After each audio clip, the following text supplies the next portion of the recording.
जी नाज़रीन, Lahore press club के साबिक़ सदर आज़म चौधरी हमारे साथ मौजूद हैं। इनसे पूछते हैं कि इन्होंने अपना हक़ राय इस्तेमाल कर लिया और किन को वोट किया और किन को सपोर्ट कर रहे हैं। जी सर। देखें जी, ये किसको वोट दिया है किसको नहीं दिया, मैंने तो डेमोक्रेसी को वोट दिया है और वही मैं चाहता हूँ कि हमारे यहाँ पे अगर जमहूरियत मजबूत होगी और उसका फ़ायदा पूरी कम्युनिटी को पहुँचेगा, क्योंकि जितने बुरे हालात से इस वक्त मीडिया इंडस्ट्री में गुज़र रही है, जिन हालात से माजी के अंदर ऐसी कोई मिसाल नहीं मिलती।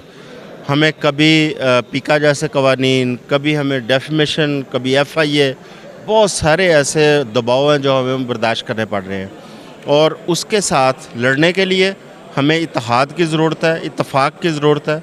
और उस इत्तेहाद और इत्तेफाक के लिए हमारा सबसे बड़ा forum Pakistan federal union of journalist है और यहीं पे हमने इंतखाब करना है अपनी क़यादत का, ताकि हम इन मसाइल से अच्छे तरीके से निमट सकें।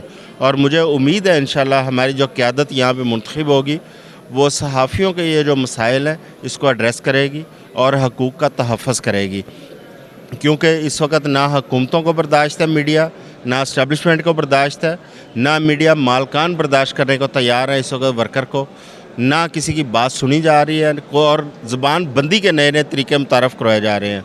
और उनसे निमटने के लिए हमें इस क़यादत के पीछे खड़ा होना पड़ेगा PFUJ के, और इस लड़ाई को हमें शाना बशाना लड़ना पड़ेगा।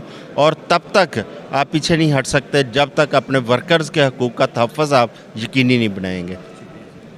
जी नाज़रीन, आपने सुना, इनका कहना था कि जो ज़रूरत इत्तेहाद की सहाफ़ियों में अब है, इससे पहले कभी नहीं थी। अब चलते हैं दीगर कायदीन की जानिब और उनसे बात करते हैं।